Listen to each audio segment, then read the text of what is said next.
He's about to hop on a plane for Sunrise, Florida, but before he does, he's chatting with us. It's our Edmonton Bureau Chief, Ryan Rishaug. Always great to talk to you, buddy. And you and I spoke after the Oilers beat the Stars in the Western Conference Final about the fact that the Oilers might potentially have to make some lineup changes to match that physical style of the Florida Panthers going into the Stanley Cup Final. Was there anything you saw practice-wise Wednesday, Ryan, that would suggest that those lineup changes might be coming? Yeah, Jay, there definitely was. By the way, I'm just looking at the monitor here. It's weird how small my head looks in this television after you had Jason Strudwick on the other day and that Buffalo head of his basically capturing the entire monitor. I know you couldn't get his camera far back enough, but no, physical energy, right? Physical energy. That's what the Florida Panthers are going to bring to this series, and I think the Oilers have the ability to do that too. But some decisions that Chris Knoblauch had to make, Jay, and one of the things I really like this one, we talked about it as a possibility over the last couple of days. It looks like he's going to shift Evander Kane back onto a line with Leon Draisaitl and with Dylan Holloway. You'll recall the last series he had Corey Perry and Ryan McLeod playing with Leon Draisaitl. I don't think that's going to work in this next series. So that would be a big, robust, fast line, hard to play against. Kane, Holloway, and Draisaitl. You really can throw that line out against anything the Florida Panthers have to offer. So interesting move there from Chris Knoblauch, clearly expecting a certain style of play and wanting to put together a fast line that could be physical as well. And you spoke to Connor McDavid on Wednesday. What has he been doing in this time in between the Western Conference Final and the Stanley Cup Final to prepare for the ultimate prize?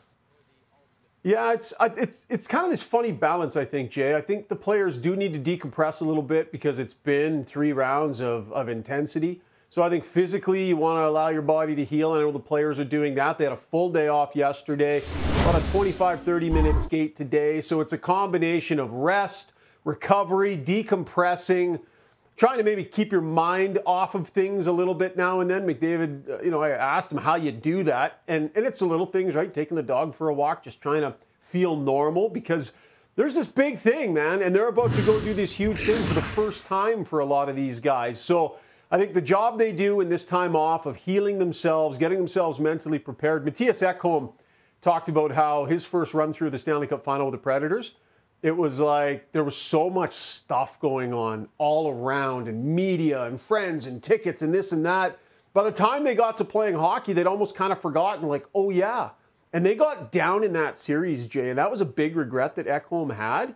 And he shared that with this group and something they will try and avoid. So decompress and get ready to be focused. One of the guys who seems to be getting the lion's share of the credit for the Oilers' success, especially in this postseason, is Chris Knoblauch, and justifiably so. You and I have talked about, he's been such a brilliant button pusher with the lineup. He's done such a terrific job. The work of GM Ken Holland, though, maybe has gone a bit unheralded, even as he is about to head to the end of his contract as GM of the Oilers, hasn't it?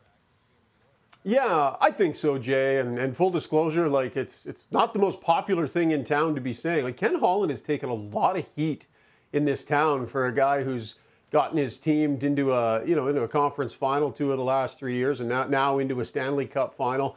I think he's made some pretty significant moves here that are a big part of the reason why the Oilers are where they are. They haven't all been perfect, right? For sure they haven't. There have been some tough ones and some duds, and the fans will point to those. But I tell you, Jay, Zach Hyman's signing was franchise-altering to get him at that dollar figure, that quality person, that quality player. That was massive for this organization to get that deal done. And then remember last year we were all talking about what are they going to do at the deadline? Like who's it going to be? Is it going to be Chychrun? Is it going to be Karlsson? Who's it going to be? And then out of left field they land Matthias Ekholm. And he has been the perfect fit. It was the best trade all of last season. One of the best trades we've seen in the last couple of years.